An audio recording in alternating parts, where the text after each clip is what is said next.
Shavua Tov, pour l'histoire de la semaine, exceptionnellement, je ne ferai aucune dédicace verbale, mais les dédicaces seront bien évidemment écrites dans les liens sur YouTube et Facebook. Excusez-moi de cet empêchement, mais en tout cas, je n'oublierai absolument pas de dédier le cours à la mémoire de ceux qui en ont besoin, pour la Liata Neshama, pour l'élévation de l'âme de tous ceux qui ont besoin, pour ceux qui ont besoin d'une refoua Shema, la guérison complète. Mais vous restez tous dans mes pensées. Et voilà. Donc l'histoire de la semaine, c'est plus une parabole qu'une histoire. Mais voilà ce qu'elle va nous enseigner.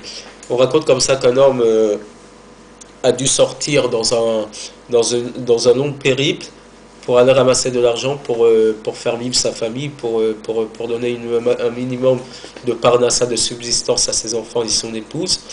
Et donc après avoir pendant plusieurs mois voyagé, il s'est retrouvé à la veille de son retour chez lui à passer dans une auberge pour passer sa dernière nuit.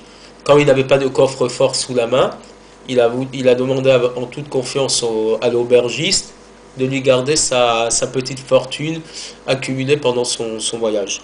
Et donc c'est ainsi qu'une bourse remplie de pièces d'or, pièces d'argent et pièces de cuivre qu'il a donné à garder à l'aubergiste. Le lendemain, avant de partir, donc il retrouve l'aubergiste, il le remercie pour la nuit qu'il a passée et il lui demande sa bourse. Au moment de lui donner sa bourse, donc il commence à compter le nombre de pièces qu'il avait dans la bourse.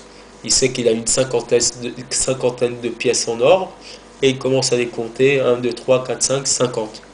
L'aubergiste, qui pourrait être frustré, étonné de cette impolitesse qu'il ne lui fasse pas confiance, le laisse compter. Il arrive aux pièces d'argent et il sait qu'il en a une petite centaine et il commence à compter des pièces d'argent. Et là, l'aubergiste ne lui dit toujours rien, il le laisse compter. Arrivent les pièces en cuivre et là, il s'apprête à compter qu'il a 200 ou 300 pièces en cuivre. Là, l'aubergiste ne peut plus contenter son impatience et lui dit: excuse-moi, mon ami, j'aurais pu m'étonner que tu as commencé à compter des pièces en or. Je t'ai laissé faire parce que c'est des pièces qui comptent beaucoup, c'est des pièces en or et donc c'est important que tu puisses les compter.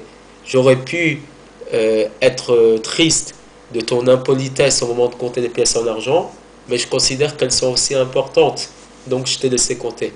Mais là, tu as commencé à compter des pièces en cuivre, tu as déjà vu que je ne t'ai volé ni les pièces en or, ni les pièces en argent. Imaginons que je t'ai pris quelques pièces en cuivre. Tu ne crois pas que c'est un peu disproportionné de commencer à me montrer cette impolitesse en commençant à me compter? Il te manquera bien des pièces en cuivre et tu commences à m'embêter pour des pièces en cuivre. C'est un peu le même raisonnement que l'on fait envers Dieu. Akadosh Baruch Hu nous promet l'essentiel, à savoir la santé, la parnassa et les choses les plus importantes. Au lieu de remercier Hachem pour tout ce qu'il nous fait, les petites contrariétés de la vie, on va aussi lui demander des comptes. Pourquoi aujourd'hui, au lieu de me donner ceci, tu m'as donné moins?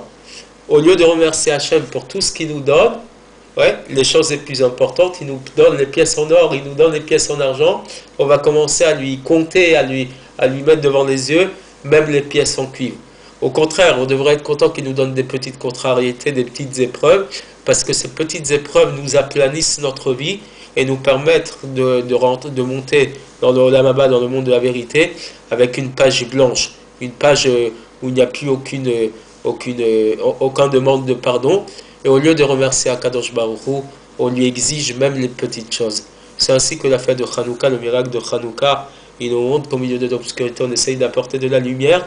Akadosh Baruch Hu nous permet à tous, dans ce monde d'exil, d'apporter beaucoup de lumière et chaque jour un peu plus.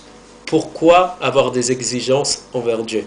Remercie Hachem pour tout ce qu'il te donne, et c'est ainsi que le monde religieux voit les épreuves comme étant un nettoiement, si je puis dire, de notre gouffre, de notre corps, parce que justement on est en mesure de grandir, et il faudrait être bête et idiot pour être toujours en train